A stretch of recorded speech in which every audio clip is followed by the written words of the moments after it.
Buenas tardes a todos. Bienvenidos a las jornadas geofísicas de la APG Venezuela. En honor al profesor José Pepe Regueiro, que está presente acá. Mi nombre es Luis Trejo, formo parte del capítulo estudiantil de la APG y tengo el agrado de dar estas primeras palabras antes de iniciar. A todos ustedes queremos agradecer su participación en este evento, organizado por los capítulos estudiantiles APG de las universidades Simón Bolívar y Central de Venezuela, en conjunto con la Sociedad Venezolana de Ingenieros Geofísicos. El nombre de esta jornada rinde homenaje al profesor José Pepe Regueiro, quien ha estado relacionado al mundo geocientífico en Venezuela, con numerosas investigaciones, proyectos y asesorías técnicas a empresas y universidades a nivel nacional y mundial. El día de hoy contamos con el apoyo del PhD Roderick Pérez con su ponencia, Presente y Futuro de la Inteligencia Artificial en las Geociencias. Entre nuestro público tendremos participantes de Venezuela, Perú, Estados Unidos, México, Argentina, Colombia, España, Ecuador, Bolivia, Chile, Kuwait, India, Brasil, Surinam, Canadá, Alemania, Italia, Uruguay, Australia, Inglaterra, Escocia y Francia.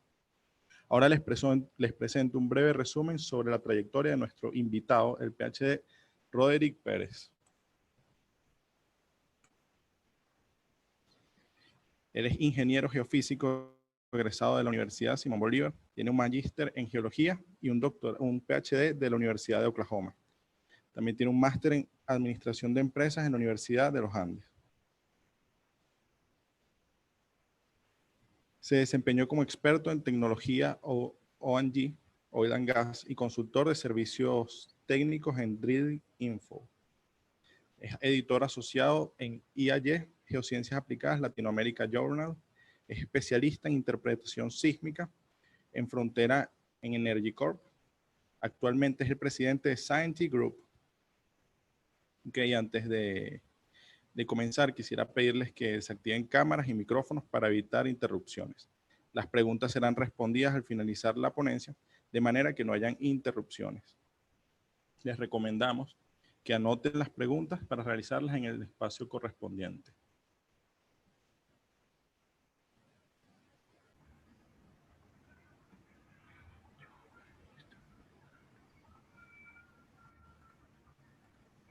Ok. Adelante. Perfecto. Bueno, entonces voy a hacer esto. Bueno, muy buenas noches a todos. Mi nombre es Roderick Pérez. Gracias por la oportunidad de estar aquí el día de hoy, 20 de agosto de 2020. Curioso día. Pero bueno, para mí es un placer estar aquí compartiendo con compatriotas y varios amigos que durante estos años han podido tener la oportunidad de estar en las buenas y en las malas y bueno, y siempre ayudando a nuestros compatriotas.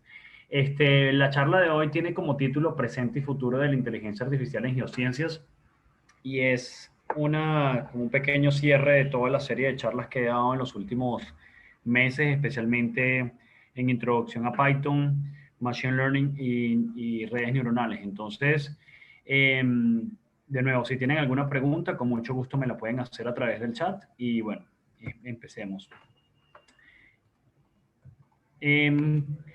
Bueno, vamos a ir recapitulando un poco sobre qué es inteligencia artificial. Inteligencia artificial son todas las técnicas que desarrollan, que involucran o que tratan de imitar el comportamiento humano. ¿Okay? Dentro de la inteligencia artificial hay un subgrupo de algoritmos que se conocen como el aprendizaje de máquinas o el machine learning, en las cuales utilizan métodos estadísticos para mejorar o para que la máquina, en alguna manera, los algoritmos aprendan. Y finalmente, dentro del grupo del Machine Learning hay un tipo de algoritmo que técnicamente se llama un perceptrón, o que pudiéramos entenderlo como una neurona única, que en su momento empezó a desarrollarse y se vieron resultados bastante interesantes y actualmente es una de las técnicas más novedosas y que han mostrado mejores resultados y va a ser el punto de la charla de hoy. Pero antes quisiera compartirles un poco sobre la historia de la inteligencia artificial y sobre los desarrollos que se han hecho en los últimos años. Por ejemplo, fíjense que la historia de la inteligencia artificial aproximadamente comienza desde los años 1950, cuando la persona que tenemos aquí abajo, que es Alan Turing, desarrolla toda la tecnología necesaria para craquear el código Enigma, el cual era el código que utilizaban los nazis para comunicarse durante la Segunda Guerra Mundial. Posterior a eso, esa fue la primera piedra sobre este gran mundo que estamos viviendo actualmente. Y en los primeros años, fíjense que estuvieron personas como Dietrich Prince y Christopher Strachey, quien en sus momentos empezaron a codificar el juego de ajedrez en el caso de Prince y el juego de damas chinas, o si se conoce en inglés como checkers, en el caso de Strachey. Entonces, fíjense que principalmente en sus comienzos, estos juegos eran bastante finitos. Tanto el juego de ajedrez como el de checkers o damas chinas tiene eh, es de 8 por 8, un tablero de 8 por 8, y básicamente es bastante simple cómo funciona, o bastante predecible. Por ejemplo, todo el mundo sabe que el caballo se mueve en forma de L, la torre solamente se puede mover en forma vertical u horizontal, así como el alfil en forma diagonal, y así sucesivamente. Entonces, los movimientos de cada uno de las fichas están definidas. También es importante resaltar que, según la historia, la primera vez que hablamos de inteligencia artificial fue a través de una conferencia dada por el profesor John McCarthy en una conferencia en Dartmouth, ¿ok? Y ya en el año 1959, la Universidad del MIT empieza o ya tenía su primer laboratorio de inteligencia artificial. Entonces, esto es una señal de alerta de todo lo que tal vez otras instituciones educativas han adelantado en los últimos años, y fíjense que después de casi 50, 60 años después, esto ha llevado bueno, al avance que tenemos actualmente, ¿ok? Pero entonces también hay muchas instituciones que nos llevan un muy buen tiempo. Y también muchas personas hablan de, bueno, los robots, que si van a sustituir los trabajos. Quisiera recordarles que en el año 1960 fue por primera vez que se incluyeron robots en las líneas de ensamblaje de compañías como General Motors. Y hasta el año 97 pasaron casi 50 años hasta que por fin una máquina venció a un humano en un juego eh, tan, tan importante para la humanidad como es el juego del ajedrez. Para ese momento fue bastante publicitado. El mensaje era la máquina contra el humano. Y para ese momento, esta persona que están aquí, no sé si las personas que son un poco jóvenes lo podrán identificar, es Garry Kasparov. Él es o en su momento fue el maestro de maestros de ajedrez. En ese momento era el líder indiscutible en el mundo del ajedrez. Y como se publicitó de nuevo, era como la máquina contra el humano. Y la máquina logró vencer a Garry Kasparov en el juego. Sin embargo, aquí también les dejo el link de una charla que dio Gary eh, muchos años después, donde menciona que él venció a la máquina en el primer juego, pero nadie se recuerda de eso. Pero el punto aquí es que esto fue bastante controvertido, especialmente porque en su momento Garry Kasparov se quejó de que la máquina era imposible que le pudiera ganar, por supuesto, en estas ínfulas del gran maestro del ajedrez, y en algún momento acusó de que la máquina estaba siendo ayudada por personas en la parte posterior o lo que sea. El hecho es que después se convenció de que efectivamente las máquinas, el poder computacional que tiene una máquina es muy superior a lo que puede tener un humano. Y como dato curioso también, de nuevo, les dejo esta charla, porque esta charla fue bastante interesante debido a que, y quiero que lo tomemos como referencia en el mundo de las geociencias. En el año 99 aproximadamente, Gary empezó a constituir una liga de ajedrez en las cuales cualquier persona que era capaz de programar y de generar un algoritmo que le ayudara a competir en alguna, le pudiera ayudar a competir contra seres humanos, se fundó y para sorpresa de muchos, varias personas que no eran aficionados al ajedrez y no tenían mucho conocimiento del tema fueron capaces de vencer a los grandes maestros del ajedrez que no tenían ninguna ayuda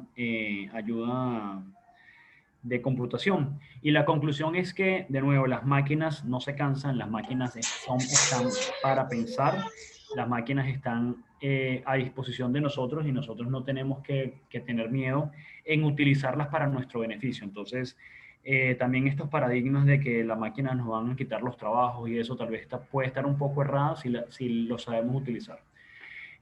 Bueno, entonces sigamos. Y no fue hasta el año 2016 que Google entró a la escena del mundo de la computación de forma mediática, como lo pudo hacer IBM en sus momentos, en los 90s, porque diseñó un algoritmo llamado AlphaGo, el cual fue capaz de vencer a este personaje llamado Lee Sedol, que era el campeón mundial de Go en su momento. Y creo que todavía lo sigue siendo. ¿Ok? Y lo venció en 3 juegos, en un juego tan complicado como Go, que nadie había sido capaz de hacer. ¿Ok? Y esto se considera como fue el gran hito de ya por fin las máquinas son capaces de vencer a los humanos en este tipo de juegos. Y lo importante es, y como dato curioso, quiero que sepan que esta máquina o este algoritmo AlphaGo, Google después del 2016 ha venido generando sucesivos algoritmos que se han vencido unos a otros. ¿Y cómo se vencen? Bueno, a través de algo llamado redes neuronales autogenerativas, GANs, Generative Auto Encoders Networks. Y el detalle entonces es que cómo venció a la máquina, esta máquina venció a Lee Sedol. Bueno, vamos a ver un poco más adelante la complejidad de este juego, porque solamente de manera comparativa, aquí tenemos que el tablero de ajedrez tiene 8 por 8, mientras que el tablero de Go está dividido por 19 por 19 casillas.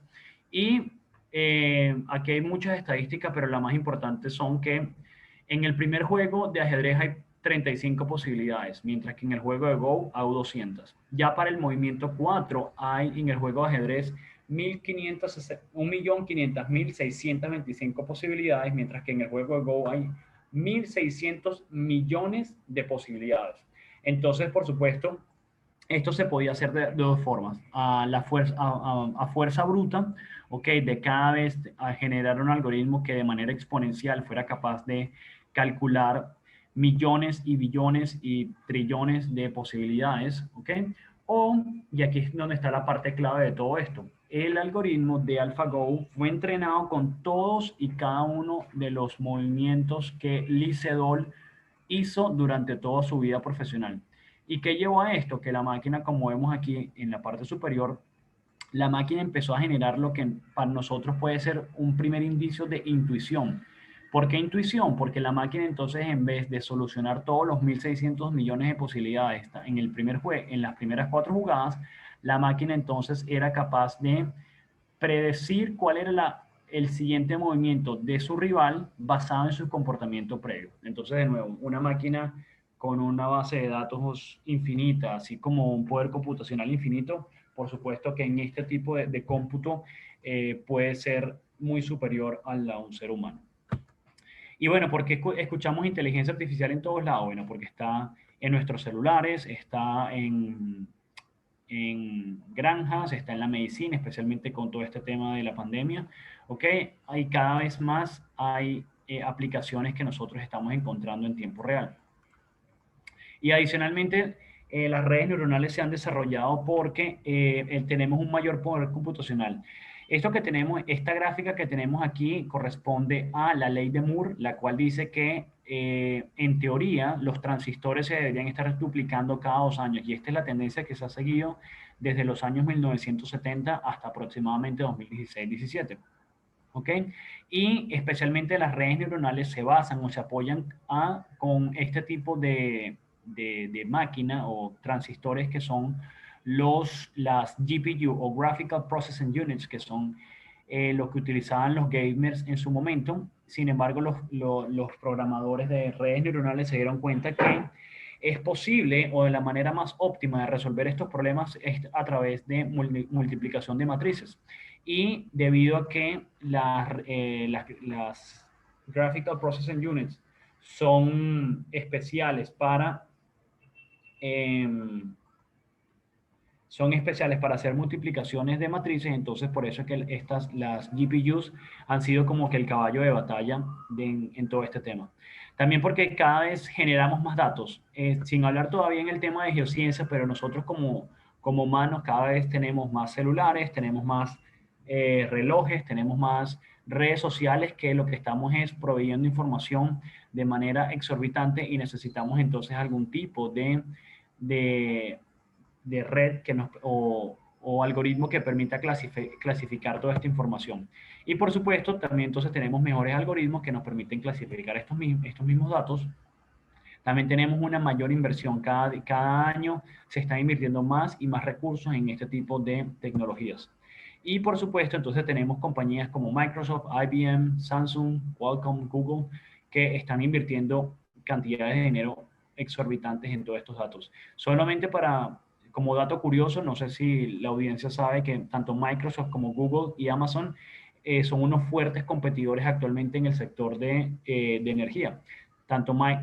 Tengo conocimiento de Microsoft, tiene una división de geociencias o de energía, en la cual tiene muchos recursos enfocados en la optimización o la de brindar servicios de tecnología a las compañías de petróleo. Ok, y además nosotros utilizamos inteligencia artificial en todos lados. Lo utilizamos cada vez que hacemos búsquedas en Google. Esta es una tecnología que para mí me parece espectacular, y aunque puede ser bastante, puede asustar, y es Google Duplex. Actualmente Google está desarrollando una voz, ya existe, solamente la está mejorando, es que uno le dice, para los que están en Venezuela, no sé, llama a CanTV y cancela mi línea, cosa que puede ser un dolor de cabeza, pero el punto es que esta máquina es capaz de hacer una llamada al número que tengan, que uno le diga, y puede tener una conversación bastante fluida con esta persona, hacer una reservación de hotel, hacer una reservación en un restaurante. Entonces, de esta manera, la máquina, de cierta manera, ya está tomando estas propiedades que hasta hace algunos años era bastante impensable. Y no solamente esto, sino que la máquina tiene utiliza en el lenguaje en diferentes tipos de, digamos, sonidos, como sí, ese tipo de cosas. Entonces, es bastante impresionante lo que puede hacer. Nosotros también utilizamos sistemas de recomendación todo el tiempo cuando vemos Netflix, o, por ejemplo, cuando recibimos un correo y típico que nos están vendiendo algo, un resort, o hay un príncipe nigeriano que necesita dinero de nosotros para liberar una cantidad de dinero de su país. Este tipo de cosas lo que hace la inteligencia artificial es leer nuestros correos, leerlos desde cierto sentido para reconocer algún tipo de combinación. Si hay palabras con exclamación, si hay palabras como gratis a cada rato, si hay precios, entonces son este tipo de cosas que utilizan los sistemas de recomendación de spam para filtrar estos algoritmos y designarlos como spam. También es muy curioso, y a pesar de que a día de hoy, 20 de agosto de 2020, esto puede parecer algo obvio, pero para los que hace no muchos años, o hace no muchos, sí, no hace muchos años atrás, cuando Instagram comenzó, era una novedad porque podía hacer filtros espectaculares, y algo parecido es hacer esto. Uno puede tomar cualquier foto y utilizar algún tipo de estilo que tengan una imagen, un pintor, y simplemente decirle a la máquina que pinte la foto en función de este personaje o este pintor, ¿ok? Y lo mismo puede pasar en geociencia. Nosotros podemos tomar una foto de un afloramiento y de alguna manera decirle al algoritmo, esto es una línea sísmica, entonces el algoritmo lo que va a hacer es pintar de cierta manera o tratar de recrear de forma artificial y de forma sintética estos algoritmos en función de la foto inicial que nosotros le proveemos. Para también, como todo esto se está haciendo bastante de manera interactiva, también les recomiendo que visiten esta página de tensorflow.org/js/demos. ¿Por qué? Porque tienen muchos ejercicios que son bastante interesantes y que permiten a cualquier persona entender cómo es el funcionamiento de una red neuronal. ¿Ok? Entonces, TensorFlow es la librería de inteligencia artificial que actualmente tiene Google y que es pública para todos. Entonces, es muy educativa las cosas que se pueden hacer. Y bueno, ¿qué es especialmente entonces el Deep Learning? El Deep Learning entonces es un subgrupo del Machine Learning, ¿ok? Y se puede pensar que simplemente es una técnica que aprende, ¿ok?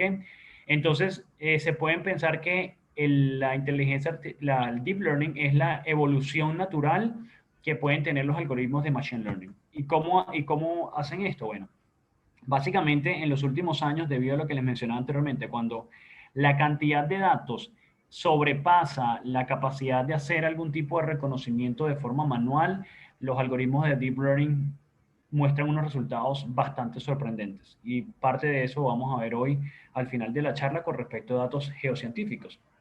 Entonces, aparentemente, a pesar de que suena obvio, pero por ejemplo, cuando uno escribe en Google o trata de buscar carro rojo, en Google no hay nadie que simplemente se ponga a buscar todas las fotos y seleccionar que es un carro y que es rojo. ¿Ok? Entonces, los algoritmos son capaces de reconocer cuando teniendo en cuenta, y por eso es que esta parte de cuando la cantidad de datos es muy grande, es cuando los algoritmos de Deep Learning son los que sobrepasan eh, a los algoritmos normales. ¿Ok? Y ya vamos a ver eso más adelante. Y estos se basan especialmente en las neuronas. Las neuronas, esta es una representación de lo que nosotros imaginamos que son las neuronas de nuestro cerebro. ¿Ok? Y básicamente las neuronas tienen unas sinapsis entre cada una de las dendritas que tenemos aquí. La energía que viene entre las diferentes neuronas o las diferentes interconexiones pasa a lo largo de estas dendritas o hace alguna sinapsis y esta información fluye a la siguiente neurona.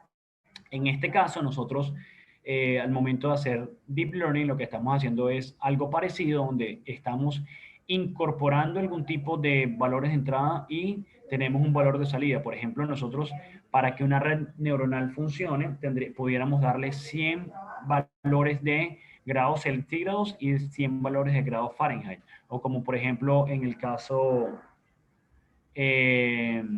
entonces, pero nunca darle a la máquina cuál es la correlación o cómo calcular Fahrenheit con respecto a centígrados, sino que la máquina a través de ensayo y error, por un método que vamos a ver más adelante, es capaz de encontrar de una manera bastante óptima cuál pudiera ser la relación, en este caso grados centígrados y grados Fahrenheit. Y así como esto lo vamos a aplicar en el caso de las geociencias. Por ejemplo, tengo un set de datos que puede tener un pozo que tiene gamma ray, sónico y densidad, y en este pozo le hace falta algunos de estos registros. Entonces, utilizando redes neuronales, nosotros podemos predecir estos algoritmos, estos registros. Y simplemente de manera aclaratoria, por ejemplo, una red neuronal simplemente tiene esta arquitectura, tiene unos datos de entrada, unos valores, una capa escondida y tiene una capa oculta y una capa de salida. El término Deep Learning viene de que cuando tenemos más de una capa de oculta es cuando empezamos a hablar de Deep Learning. ¿Okay? Esto es una manera básica, pero me parece importante tener en cuenta para no confundir que simplemente Deep Learning es lo mismo que redes neuronales, pero con muchas más capas ocultas. ¿Y cómo funcionan estas capas? Vamos a empezar con un ejemplo bastante sencillo y esto lo vamos a ver más adelante, especialmente cuando veamos cómo se aplica esto en interpretación sísmica. Por ejemplo, nosotros tenemos esta imagen de George Washington. ¿Qué hace la imagen? O el algoritmo lo que hace es descomponer esta imagen en bits. ¿Ok? Imagínense que esta imagen tiene 100 bits por 100 bits. ¿Ok? Y cada uno de estos píxeles, ¿ok? Tiene una intensidad de gris. Lo que hace cada una de las capas ocultas ¿ok? Las primeras capas son capaces de identificar bordes. Entonces aquí vemos algo blanco o con mayor intensidad, mientras aquí tenemos una zona de baja intensidad, y así sucesivamente. Aquí lo que está es buscando bordes. Luego combina estos bordes y dice, ah, bueno, esto aparentemente tiene una forma circular, esto también tiene forma circular, esto tiene forma ovalada, y así sucesivamente. Y luego combina estas figuras y dice, ah, ok, es que este es un ojo, este es un ojo, este es una boca, este es una nariz, este es una calva. Y dice, ah, bueno, estas características se parecen mayoritariamente a las características de, en este caso, George Washington. Entonces, esta estructura es lo que nosotros ha sido la base para este desarrollo. ¿Ok? Y de nuevo, cada uno de estos nodos, estos círculos, lo que corresponde, nosotros lo entendemos como nodos y que es lo que permite que las redes neuronales tengan un comportamiento muy superior a lo cualquier otro tipo de algoritmo en en Machine Learning. Como les decía, ¿cuál es la mayor diferencia entonces entre Deep Learning y Machine Learning? Entonces, la mayor diferencia es que en el Machine Learning nosotros tenemos unos datos de entrada, por ejemplo, tenemos un registro eléctrico y este registro eléctrico entonces tiene alguien, un geólogo muy especializado con 20 años de experiencia, toma el registro eléctrico, dice, bueno, cuando tengo alto gamma ray tenemos probablemente una roca con alto contenido de lutita y cuando tenemos bajo gamma ray tenemos una roca con posiblemente arena o carbonato, ¿ok? Y luego nosotros definimos estas características y le vamos a pasar y vamos a generar un modelo y podemos entonces, utilizando este resultado, hacer algún tipo de clasificación en nuevos registros eléctricos que nosotros obtengamos. En el caso del Deep Learning, no. En el caso del Deep Learning, nosotros le estamos dando unos valores de entrada, le vamos a dar 1000 registros eléctricos y 1000 pozos. Y nosotros no vamos a decirle que es una lutita, no vamos a decirle que cuando estas características, sino que la máquina va a empezar a clasificar y va a decirme, va a hacer una clasificación y de esa manera es capaz entonces de tal vez identificar cosas que tal vez nosotros como seres humanos habíamos sido incapaces de identificar. Entonces por eso es que esta diferencia es fundamental, pero este comportamiento solamente se obtiene cuando uno tiene una gran cantidad de datos. Como les decía antes, nosotros en nuestros computadores tradicionales tenemos un CPU que puede ser muy poderoso, i7, i9, ¿ok? Pero para hacer funciones de inteligencia artificial, preferiblemente se utilizan GPUs, que son Graphical Processing Units, y actualmente Google tiene algo llamado TPUs, que en teoría deberían ser entre 15 o 30 veces más rápidos que un GPU. Y un GPU a la vez, según cálculos que he hecho en Google Colab, que hablaremos adelante qué es eso, un GPU es 20 veces más rápido que un CPU. Entonces, bueno, ¿cómo funciona una red neuronal? Las redes neuronales básicamente cuando nosotros hacemos el ejercicio de pensar, cuando alguien nos pregunta algo, nosotros nos hacen una pregunta, nosotros no voy a entrar en detalles semánticos de qué es pensar, pero vamos a proveer una respuesta. Entonces, este proceso se puede replicar como tenemos unos valores de entrada o alguna entrada, pasa algo en nuestra cabeza o en el algoritmo y nosotros tenemos una salida. Por ejemplo, si nosotros queremos multiplicar 3 por 4 y nos dicen que el resultado es 12, el proceso ¿cuál es? Es sumar 3 veces el valor 4. Lo mismo podemos hacer entonces si queremos pasar de kilómetros a millas. Entonces, ¿qué tal? Nosotros tenemos inicialmente, vamos a hacer una relación lineal, donde el primer caso es que 0 kilómetros representa 0 millas. Ya la máquina sabe que ahí hay un punto de entrada. Sin embargo, entonces nos dice, tenemos el otro valor que es 100 kilómetros, nos da que son, o el valor, el modelo, ¿okay? Con lo que estamos entrenando al modelo, nos dice que son 62 millas, ¿ok? Entonces, bueno, ¿qué tal si la máquina lo que va a hacer es, este valor que nosotros le estamos dando de entrada, que en este caso son 100 kilómetros, lo va a multiplicar por un valor. Puede ser, es un valor aleatorio, pero en este caso, de manera educativa, decimos es 0.5. Entonces la máquina dice, 100 por 0,5 son 50 millas. Y hace un cálculo y dice, 50 millas, ¿ok? Pero el valor correcto son 62.137. O sea que calculo en error. y ese error son 12.14 millas. Perfecto. Entonces la máquina va a variar este valor de 0,5 y voy a decir ahorita que es 0,6. Cuando hace el valor con 0,6, fíjense que el error disminuye a solamente 2.137. Entonces la máquina dice, ah, me estoy acercando a mi valor correcto. Entonces va a saltar primero 0,5, después 0,6 y ahorita va a saltar a 0,7. Sin embargo, va a decir, ah, no, ahorita con 0,7 me pasé porque el error ahora es negativo. Y así sucesivamente. A pesar de que este ejercicio puede parecer tonto, esto es literalmente lo que pasa en una red neuronal, pero por supuesto millones de veces, ¿ok? Pero este es el proceso que nos ha permitido llegar a los avances que vamos a ver más adelante. ¿Ok? Entonces, la máquina entonces se va a actualizar y va a decir, bueno, ya no voy a ir de 0,5, 0,6, voy a hacer 0,61 y así sucesivamente. ¿Ok? En este simple ejercicio quiero que se recuerden de dos nombres. Quiero que se acuerden del learning rate. El learning rate es como que qué tanto yo estoy actualizando esto que más adelante vamos a llamar pesos y las épocas. Épocas que son las iteraciones que yo hice desde los valores de entrada hasta la salida y actualicé los pesos y volví a hacer este ejercicio. ¿Ok? Entonces, estos son las épocas, son las iteraciones. También otro punto importante que ha llevado al éxito de las redes neuronales y que principalmente su valor es que lo que permiten es que la máquina aprenda de manera no lineal es las funciones de activación. Las funciones de activación principalmente tienen varias formas. Una de las más conocidas, pero no tan eficientes actualmente, es la función sigmoide, así como la función tangente hiperbólica. Las neuronas en nuestro cerebro no están apagadas o no se prenden o apagan de manera aleatoria, sino que, digamos, tienen un umbral. Las neuronas, o como las representamos en nuestra mente, es que tienen un umbral. Entonces, cuando, por ejemplo, en este caso, no hay sol, ¿ok? El umbral, el dial está apagado, pero cuando se va a activar cuando el umbral llegue hasta cierto punto.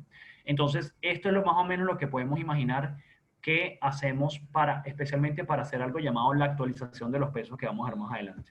Y este tipo de redes neuronales o las funciones de activación puede ser de muchos tipos, como decía. La función identidad es simplemente una línea recta, pero después a lo largo de los años se han desarrollado, por ejemplo, funciones tipo STEP o funciones logísticas, la tangente hiperbólica que le mostré anteriormente, esta logística es la sigmoide, ¿ok? Una de las más utilizadas actualmente es algo llamado Rectified Linear Unit y que se conoce como ReLU y hay muchas más. ¿Y vamos a ver un ejemplo sencillo de cómo funcionan estas funciones de activación? Bueno, entonces, imagínense que esto es un nodo de alguna capa oculta y fíjense que tenemos tres conexiones. Tenemos un valor de entrada A, B y C. Cuando llegan en este caso que tenemos tres valores de entrada, lo que se va a hacer es que se suman y se va a evaluar en la función de activación, en este caso una función sigmoide, y el resultado es lo que se va a propagar a la siguiente neurona. Entonces, en este caso que tenemos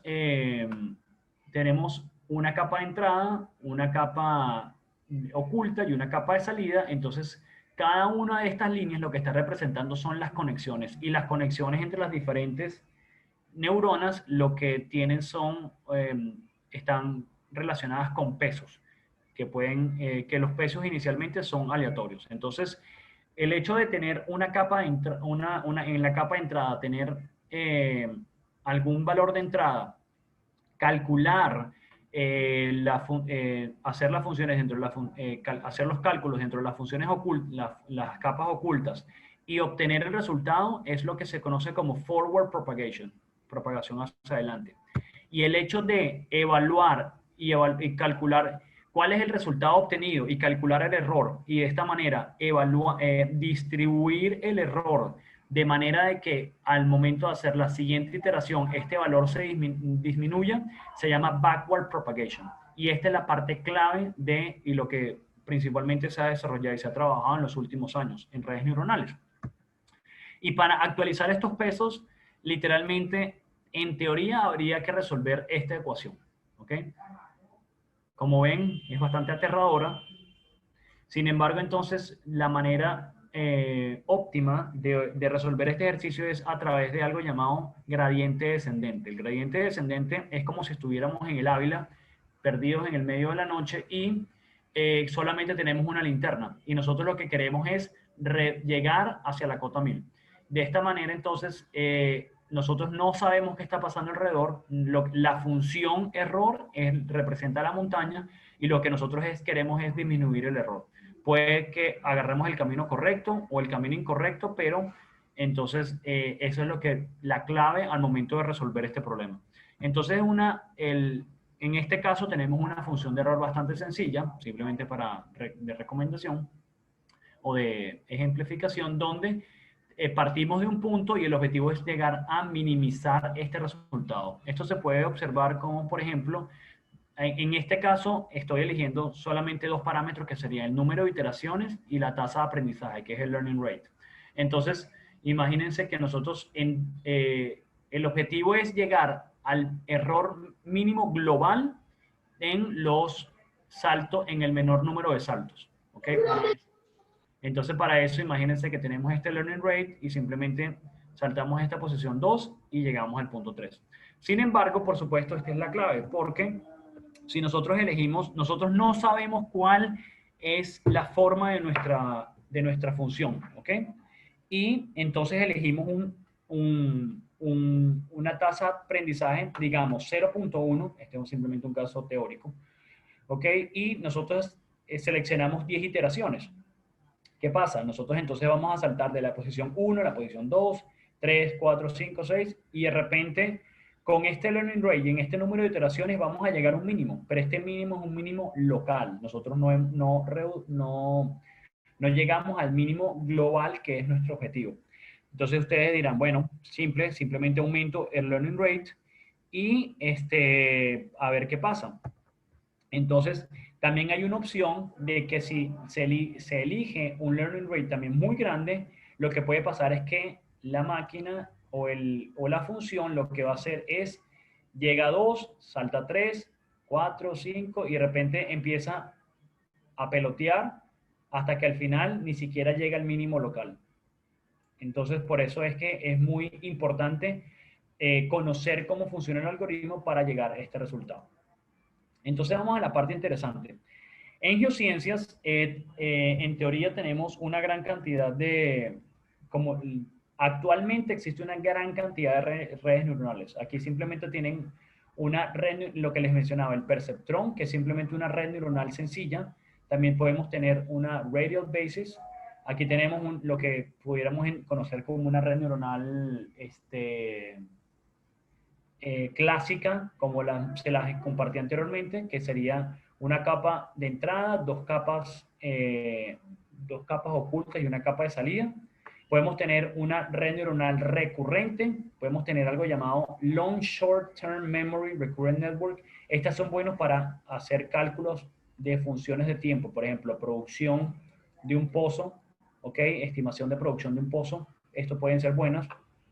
Y otras que en verdad pueden llegar a bastante interesantes hasta de programar. Y algunas de las aplicaciones que podemos tener es simplemente las redes neuronales clásicas, ¿ok?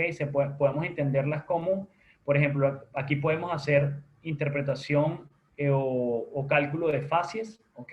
Así como, por ejemplo, calcular el valor de errores o registros eléctricos incompletos. También podemos hacer pronósticos de producción, así como calcular, por ejemplo, un análisis de ABO.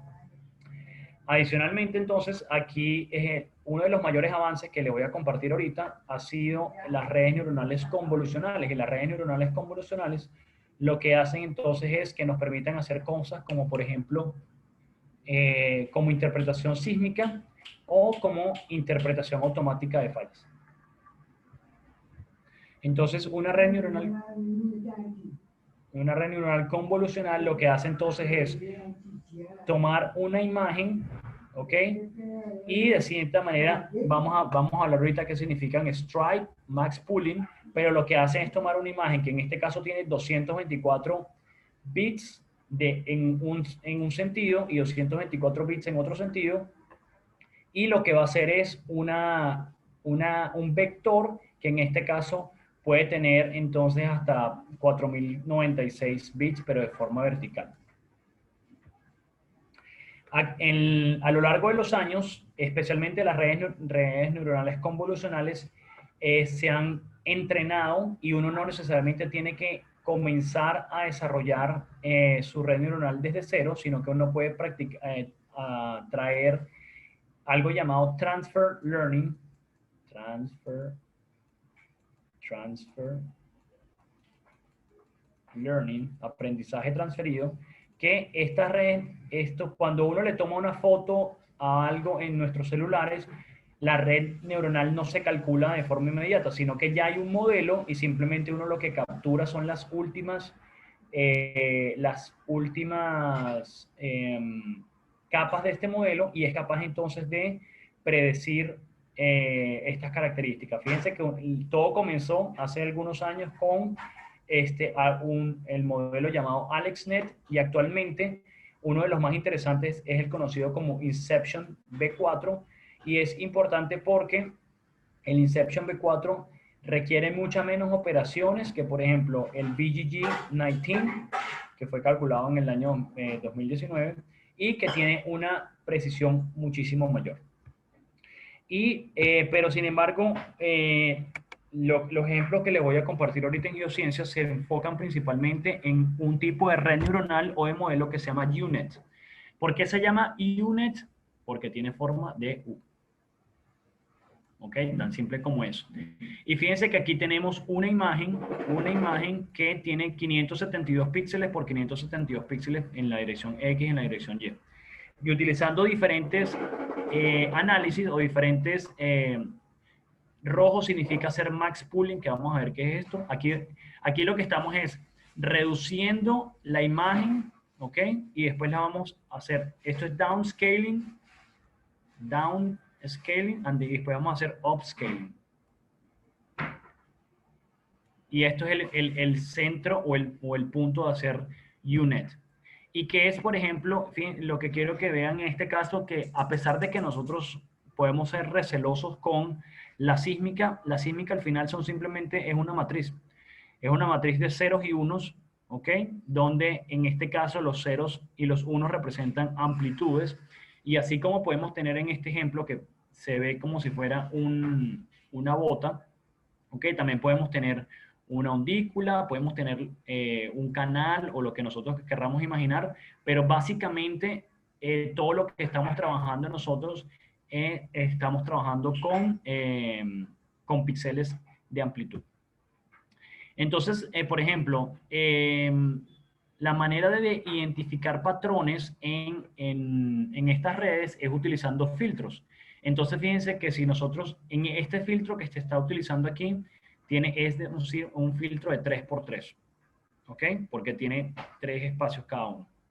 Y básicamente, entonces, uno puede calcular algo llamado un feature map, que es calcular el resultado del filtro y cómo este se corresponde con las otras, que es una reducción de imagen. Aquí tenemos una imagen que inicialmente tiene 6 lados por 6 y se reduce a una imagen de 4x4. Y así después pasa a otro filtro y poco a poco van reduciendo las características. Y este tipo de características, entonces lo que permite hacer es, uno hace reconocer bordes. ¿Recuerdan cuando estábamos hablando inicialmente en las redes neuronales, cómo calcular o las capas ocultas? Bueno, este tipo de características lo que nos permite entonces es que cada uno de los filtros va a identificar ciertos bordes o ciertos patrones en nuestros datos. Entonces, hay algo llamado el max pooling, ¿ok? El max pooling es, como les digo, en este caso tenemos una imagen de 5x5 y utilizando un filtro de 3x3, entonces lo que se va a hacer es una operación matemática entre cada uno de los valores que tenemos aquí y vamos a obtener un resultado. Entonces vamos a ver una cosa. En esta imagen que es de 4×4, si hacemos max pooling es simplemente calcular el valor mayor de cada uno de los filtros. ¿Ok? Y también hay algo llamado stride. El stride es el salto.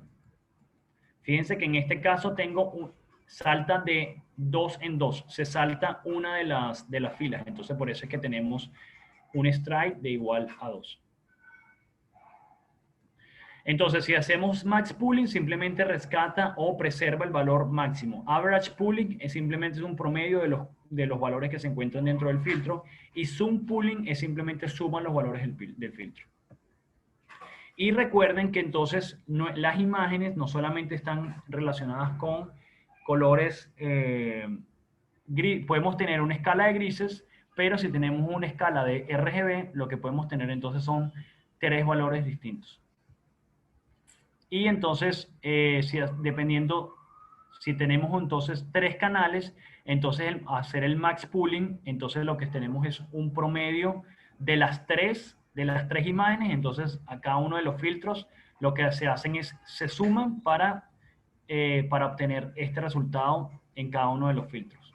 ¿Okay? Entonces aquí tendríamos, y se suma algo que se conoce como bias.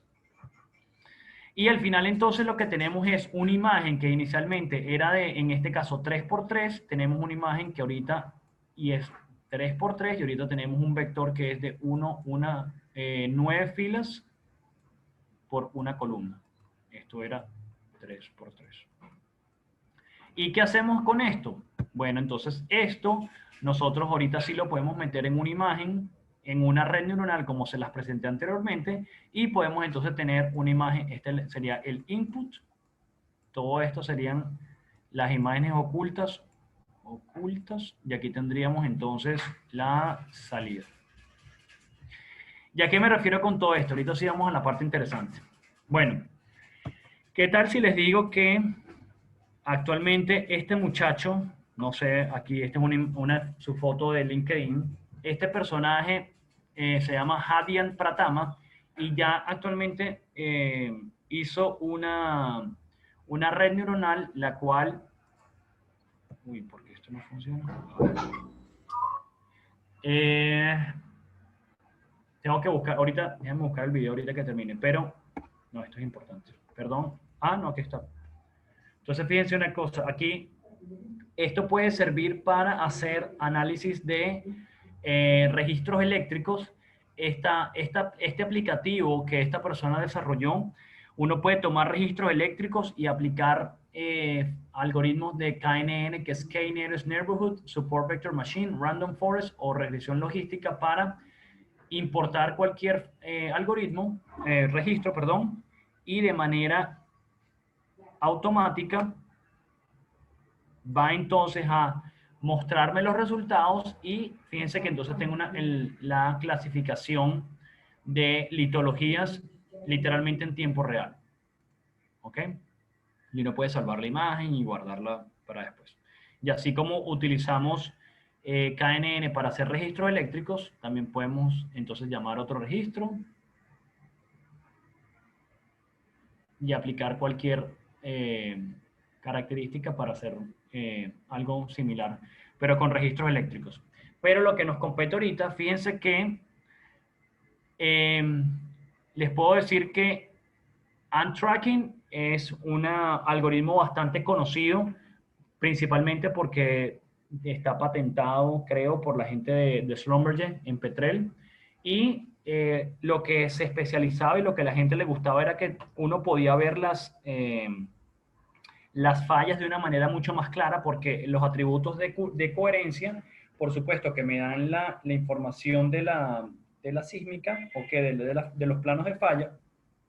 Pero bueno, aquí lo que está haciendo este personaje es comparar sus resultados de Ant-Tracking, que de nuevo es muy bueno, con el resultado del entrenamiento de redes neuronales convolucionales. Y como pueden ver, los resultados de las redes neuronales convolucionales, en mi humilde opinión, son muy, muy buenos. y pueden llegar a, entonces, a ofrecer mejores resultados que lo que puede obtener los resultados de Untracking. Untracking no utiliza inteligencia artificial, tendrá un algoritmo bastante avanzado, pero el cual desconozco, pero principalmente lo que hacen las redes neuronales. Entonces, vamos a ver cómo nosotros podemos entrenar un algoritmo de este estilo. Entonces, ahorita vamos a este video que no represento esta compañía, pero solamente me parece súper interesante, solamente para que vean en el state of the art actualmente en donde estamos. Entonces, fíjense, imagínense que ustedes tengan este volumen sísmico que es muy grande, ¿ok? En mi humilde opinión, con mis casi 15 años de experiencia en interpretación sísmica, les puedo decir que hacer una interpretación en este volumen sísmico a cualquier persona le puede tardar más de un año a tiempo completo para tener un resultado relativamente decente. ¿Ok? Y fíjense entonces que la imagen, por supuesto, tiene una muy buena calidad. No voy a negar que tiene una muy buena calidad. Está muy bien migrada. Desconozco los detalles de la migración, por lo que quiero que se enfoquen es la gran cantidad de datos que tenemos. ¿Ok? Entonces, quiero que lo vean ustedes que están en la universidad, que tal vez el rol de la interpretación sísmica está cambiando un poco. La interpretación sísmica ahorita creo yo que va a ser solamente, si pensamos que lo que vamos a hacer de ahorita en adelante es simplemente sentarnos en nuestra estación de trabajo y picar fallas de la manera tradicional, creo que, especialmente luego de la pandemia, creo que estamos un poco equivocados y les voy a mostrar por qué. Aquí lo que ustedes pudieran hacer entonces es hacer una interpretación clásica. Se toma un mediodía para interpretar una inline. Perfecto.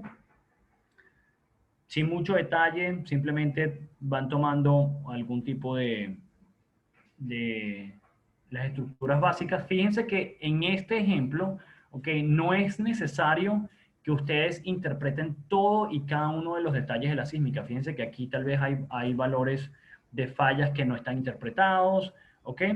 Y lo que le están haciendo, lo que le estamos diciendo a la máquina es, algoritmo, fíjate, para mí, esto lo que es una falla. Y a la máquina no le importa si es una falla o es una flor o lo que sea. Pero lo importante es que la máquina va a decir, ah, eso para ti es lo que tú estás buscando. Fácil. Entonces, ya va. Ah, momento, yo creo que ustedes no están viendo mi pantalla. Screen. Cierto. Me voy a volver esto aquí un momentico. Ahorita sí creo que estoy mostrando. Entonces, aquí lo que ustedes van a hacer es hacer una interpretación clásica. ¿Ok? Simplemente se toman medio día para hacer esta interpretación. Simplemente le identifican a la falla, al algoritmo. Esto para mí es una falla. Básico, claro. De nuevo, la sísmica está muy bien migrada, tiene una muy buena calidad. Eso sí, no es discutible. Pero lo que quiero que vean es que nosotros no es necesario interpretar todos y cada uno de los detalles de la sísmica. ¿Por qué? Porque lo que el algoritmo va a decir, eso para ti es una falla. Fácil. Entonces el algoritmo va a decir, dame un segundo y boom. El algoritmo es capaz entonces de decir, ah, eso para ti es una falla. Yo simplemente voy a buscar con mi gran capacidad de interpretación y voy entonces a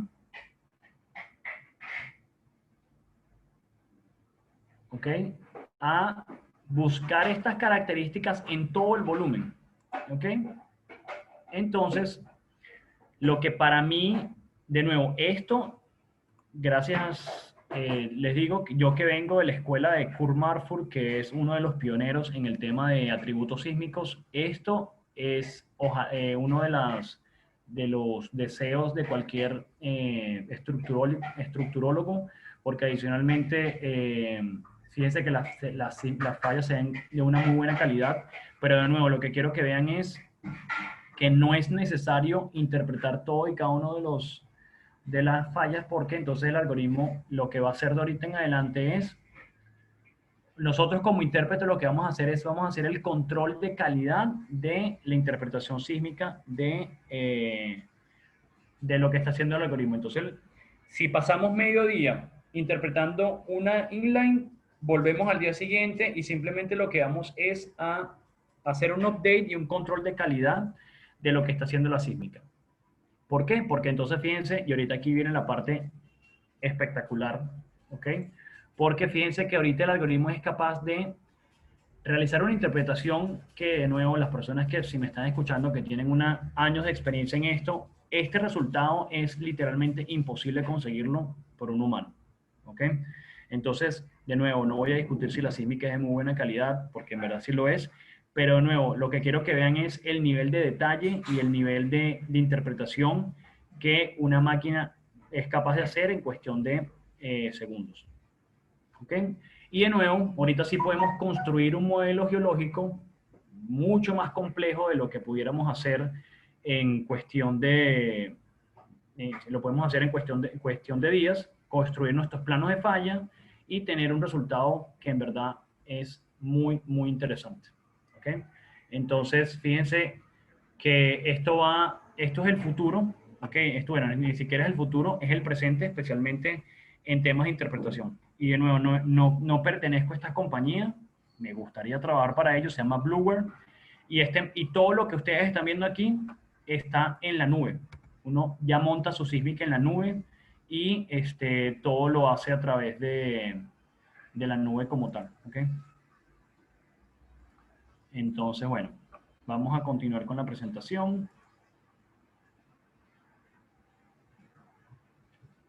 Bueno, entonces, y ustedes dirán, no, pero es que eso es muy complicado. No, señores, con lo que les dije anteriormente fue la base para hacer esto. Y fíjense que este ejercicio que les voy a decir, como ya hay, ustedes pueden, digamos ustedes, cualquier persona, porque todas estas herramientas están literalmente gratis y lo que hay es que saber manipularlas. Hay muchos modelos sintéticos que lo que nos permiten entonces es fíjense que aquí tenemos, dice 0, 300. Creo que estas imágenes tienen 400 píxeles por 400 píxeles. Entonces, lo que está haciendo la máquina entonces es entender y decir, ¿ya? Sí, estoy siguiendo la presentación.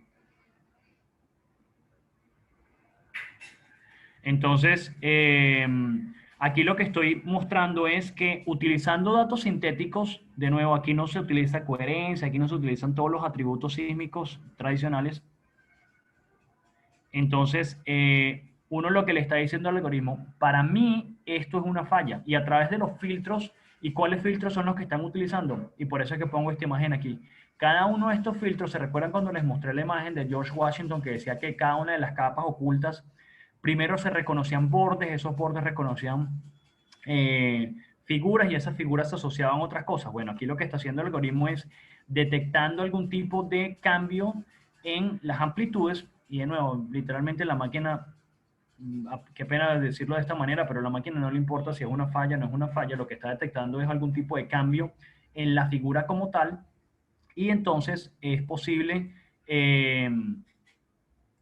entonces decir, esta es una falla, ¿ok? Y la máquina lo va a buscar de forma continua durante todo el algoritmo. Entonces, de nuevo, inicialmente se entrenan los algoritmos con datos sintéticos bastante limpios, complejos eso sí, pero limpios. Luego se le incorporan datos con ruido, se le cambia el tamaño de la imagen, ¿ok? Y entonces la máquina poco a poco va utilizando estas imágenes para detectar y decir, bueno, cada vez que yo vea que hay algún tipo de cambio, y de nuevo, no quiero hablar de amplitudes, porque la máquina lo que está viendo es un cambio de píxeles o un cambio en los patrones de los píxeles, va a colocar una falla. Y de nuevo, ¿se recuerdan cuando les mencionaba las principales diferencias entre el Machine Learning y el Deep Learning? Bueno, es que para llegar a este resultado uno tiene que tener millones de líneas sísmicas, ¿ok? Digo millones para exagerar, pero mientras más líneas sísmicas el algoritmo esté expuesto, mucho mejor. Y usualmente uno obtiene o uno calcula que uno utiliza el 80% de estas líneas para entrenamiento y un 20% para pruebas. Y aquí les voy a enseñar otro ejemplo de una persona, una persona que conozco de LinkedIn que se llama Ketut Toto, ¿ok? Que él utilizó este mismo principio. Y de nuevo, esta persona tendrá 20, 25 años y después de, por supuesto, algún filtro, esta persona fue capaz de entrenar su algoritmo y el algoritmo fue capaz de identificar estas fallas en este set de datos que se llama el F3 Dodge, ¿ok? De nuevo, este es un set de datos real, pero de nuevo, para una persona en su computadora de manera autónoma, aprendiendo todas estas cosas, creo que el resultado es bastante impresionante, ¿ok? Entonces, esto es un mensaje para todos los que me están escuchando en el sentido de qué es lo que se puede hacer cuando uno hay voluntad. Y de nuevo, una de las personas que más les recomiendo para seguir y para analizar los resultados es el profesor Wu de la Universidad de Texas. De, esta persona tiene en este video de YouTube muestra cómo los métodos para computar imágenes de falla y extraer superficies de esta falla, ¿ok? Y fíjense que, déjame ver si el GIF funciona otra vez. Ok, fíjense que lo que está haciendo es como poniendo a variar el modelo y donde haya la más alta como que correlación, literalmente va a definir los parámetros de donde están las ubicaciones de falla. Y de nuevo, a pesar de que el dibujito se ve chévere, ok, muy interesante, les voy a mostrar unos resultados impresionantes. Esta es una falla, un volumen sísmico real, ok. El profesor es está en la Universidad de Texas, en Utah, Texas, ok. Y fíjense que en este volumen, este resultado él lo obtuvo en el 2013. Desconozco actualmente el state of the art de esto, pero fíjense que estos son datos reales. Esta sísmica creo que tendrá más de 601 inlines, 3.672 crosslines y aproximadamente 829 muestras en profundidad. Y voy a ir, esto es el resultado original y esto es lo que va a obtener la máquina solamente con 5 minutos de análisis. ¿Ok? En verdad, de nuevo, el resultado es impresionante. Voy a ir de nuevo hacia atrás.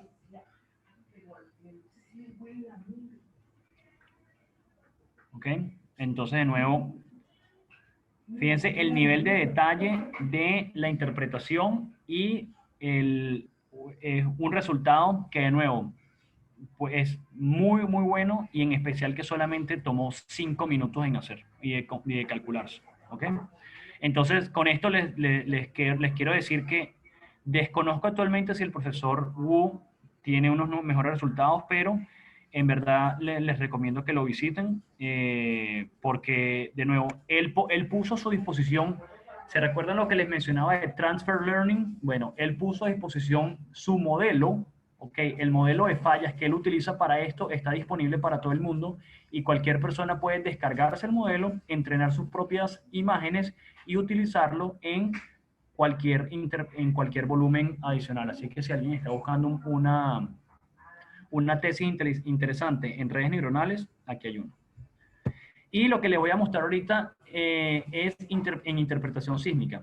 Actualmente, entonces, lo que se está haciendo ahorita es, por ejemplo, en este ejemplo del presal de Brasil, o el intérprete en este caso le puso a la máquina, o le dijo a la máquina, esto es una zona, ok, no voy a entrar en detalle, esto es la sal, y esto es el basamento, o lo que sea. Y la máquina entonces, simplemente con par de líneas, es capaz entonces de decir, ah, eso para ti es esta zona, pan comido. Entonces la máquina es capaz de generar estos resultados. Y para que vean un ejemplo de más o menos cómo funciona, a la izquierda tenemos el input original de una sísmica. Por supuesto, nosotros tenemos que, para entrenar el modelo, de alguna manera tenemos que compararlo con algo y darle una guía al modelo para que lo vaya entrenando, para que vaya haciendo interpretación. Y se recuerdan lo que les mencionaba antes de las épocas. Bueno, aquí lo que quiero que tomen en cuenta es en las épocas que se van a mover aquí arriba. Y este resultado es el resultado de la derecha, ¿ok? Este muchacho se llama Leo, que está en Indonesia. Entonces, bueno, fíjense que, ¿cuál va a ser el resultado?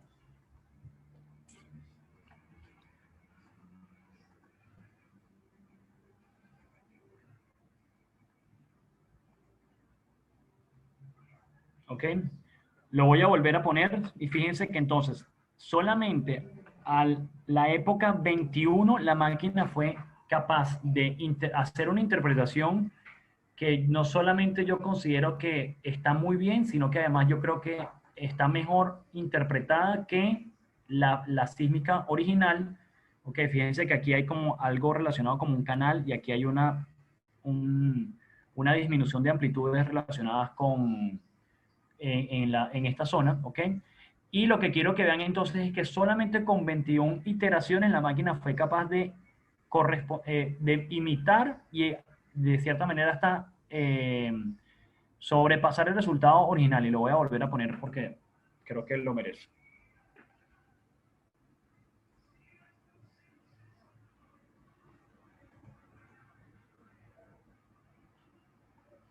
Entonces, bueno, fíjense entonces que la máquina es capaz de identificar las, las fases y hacer una interpretación muy, muy buena. Por supuesto, de nuevo, esto yo lo vi hace 2 semanas, o sea, apenas 2020.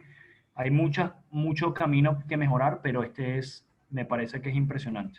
Y adicionalmente, entonces, el ejemplo que les voy a compartir ahorita es de Kaggle. Para las personas que no saben, Kaggle es una plataforma para hacer retos. Y si alguien se quiere, la persona que ganó este reto se ganó $100,000. Lo propuso la compañía TGS, en la cual estaban dando imágenes de varios volúmenes sísmicos y el objetivo era identificar la sal en el modelo. Y no tengo tiempo para compartírselo, pero les voy a compartir algunos de mis resultados. Entonces, lo importante aquí es que hay tres terminologías importantes. Hay algo llamado detección de objetos, es lo que uno ve, por ejemplo, cuando uno se toma una foto y la máquina es capaz de reconocer caras, cuerpos, una botella, lo que sea, ¿ok? También hay otro problema que es la segmentación semántica, o sea, que reconozca las personas y que lo que descarte el fondo. Es lo que, por ejemplo, el truco que están haciendo las cámaras para cuando uno se toma las fotos y que el fondo se vea borroso, o lo que ahorita creo que tienen Zoom o estos programas de videollamadas que uno reconoce dónde está la cara de la persona y literalmente entonces el fondo es lo que pone borroso. Y la segmentación de instancias que es capaz entonces de identificar personas de manera individual. Entonces lo que va a pasar ahorita es, fíjense, esto es las imágenes que pone a disposición TGS y la imagen sísmica es lo que está en el fondo, ¿ok? Y ellos ponen a disposición, cada imagen sísmica tiene algo llamado una máscara. Una máscara es que está diciendo, esto es sal, todo este borde aquí es sal. O sea, ya alguien se tomó el tiempo de hacer una interpretación. Entonces, en estos datos, fíjense que en estos datos son relativamente bastante pesados, ¿ok? Lo pueden descargar de la página de TGS y cada una de las carpetas en el train tiene, o de las imágenes de train tiene lo de la máscara. Y la máscara viene en este formato y me pareció súper interesante porque yo hasta hace poco no lo desconocía, que fíjense que la máscara tiene algo relacionado RLE y RLE es Run Length Encoding. Y fíjense que entonces si uno lee este archivo de Excel es como que, ¿qué es esto? Entonces fíjense que hay algunas imágenes, los ID se refieren a cada una de las imágenes sísmicas y hay algunos que no tienen, o sea que esta imagen no tiene sísmica, pero cuando la imagen tiene 5051, 5101, ¿ok? Entonces ya vamos a ver qué significa esto. Hay otros que son 9, 93, ¿ok? ¿Este número qué significa? Y esto es porque este Run Length Encoding lo que hacen es, si esta imagen tiene 15 por 15, o sea que tenemos 225 píxeles, en la primera línea dice que hay 15. ¿15 qué quiere decir? 15 blancos. Después dice 3, 3, 3, 3, 3. 3 blancos, 3 negros, 3 blancos, 3 negros, 3 blancos. Y así sucesivamente. Entonces, de esa manera, me parece una forma genial de cierta manera, reducir el tamaño de las imágenes, porque recuerden que todas estas son imágenes, entonces para hacer el entrenamiento mucho más óptimo, ¿ok? Estos son el tipo de cosas que los ingenieros de sistemas y de la gente que estudia ciencia de datos son los que desarrollan para hacer este cálculo de una manera más óptima. Entonces, luego de estos fueron mis resultados, ¿ok? En el ejemplo 1, fíjense que esto es la sísmica original, después con algún tipo de filtrado de los datos, ¿ok? Lo que hice fue, esto es la máscara y esta es la predicción. Entonces, fíjense que la máquina es capaz de decir, si esta es la máscara, el borde, ¿ok? Y fíjense dónde la máquina entonces es capaz de predecir los resultados como tal de, de las, de la, del, sí, de la interpretación sal de la sísmica. Y lo que le voy a mostrar, esto es una cosa que descubrí hace poco, ¿ok? Que se llama Malenov. Malenov viene de Machine Learning of Voxels. Y esto es un programa, una librería, porque está abierta también a todos, que se basa en autoclasificación de imágenes para hacer algún tipo de estratigrafía de secuencia. Entonces, fíjense que lo que uno hace en este modelo es simplemente uno agarra su línea sísmica y uno simplemente hace y qué pena la expresión no técnica, un garabato, ¿ok? Uno dice, todo esto va a ser una fase, esta también es otra fase, es como si yo agarrara este lapicito, ¿ok? Y esto rojo, simplemente diga esto, que está aquí es esto, ¿ok? Estos son mis system tracks, ¿ok? Mis cambios de secuencia, voy a decirle entonces que esto es, no sé, algún volcano de lodo, ¿ok? Lo que sea, ¿ok?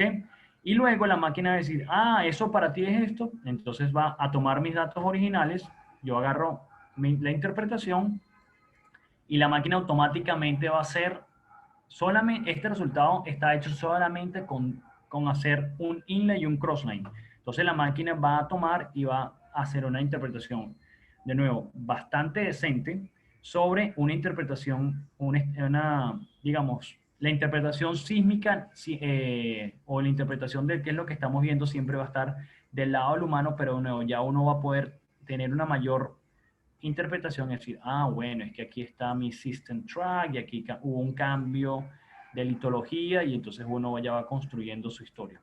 ¿Ok? Esto pudiera entonces,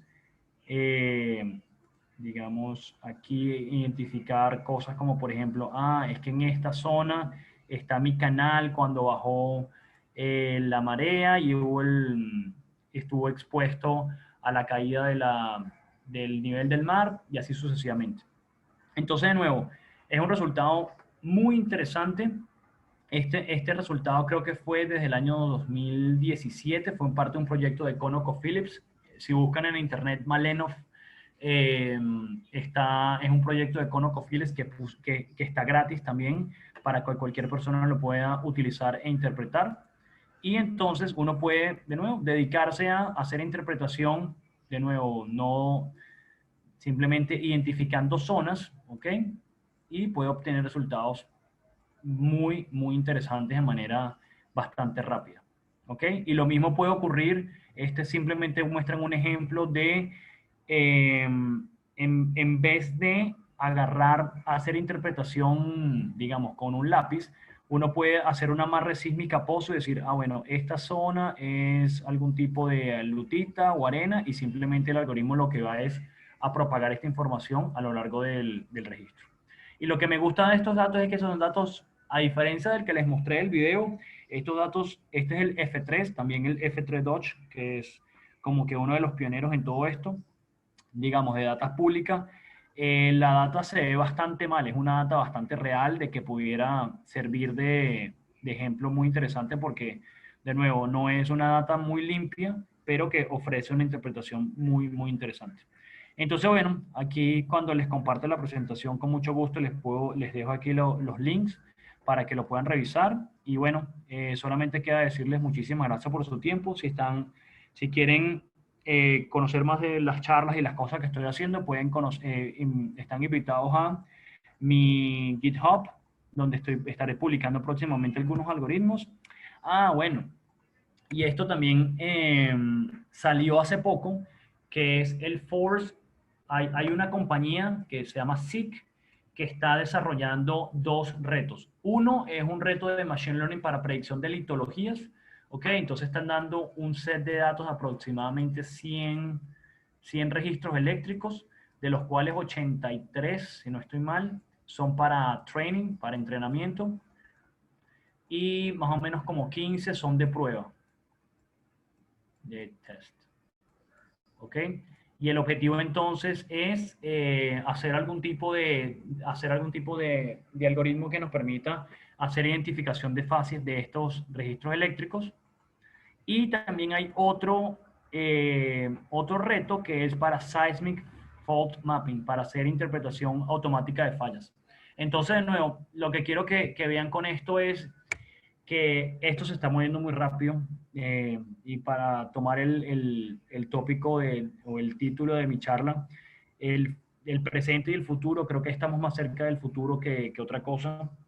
Estamos ya, este tipo de cosas, lo que quiero que vean es que hay muchas personas que están, muchas personas de universidades que tienen toda la información necesaria eh, para hacer cosas como, por ejemplo, interpretación sísmica, y también está la parte colaborativa. Como les mencionaba, hay herramientas colaborativas como GitHub que nos permiten entonces hacer algún tipo de compartir, hacer repositorios. Yo actualmente estoy trabajando con personas que nunca en la vida los he visto, pero que me han contactado a través de mis redes sociales, especialmente LinkedIn, y estamos trabajando en algunos proyectos que, de nuevo, no es que me van a hacer millonario mañana, pero lo más importante es que estoy aprendiendo, eh, no tengo tiempo para participar en estos retos, pero de nuevo, a pesar de que aquí indican que actualmente hay $0 en premios, pero de nuevo, ganarse una competencia de este estilo, creo que les daría la ventana o la oportunidad a cualquiera de los que me está escuchando para tal vez estudiar en alguna universidad y seguir aplicando estos conocimientos. Entonces, sin más nada que agregar, simplemente quiero darle las gracias por su tiempo, gracias por la atención y bueno,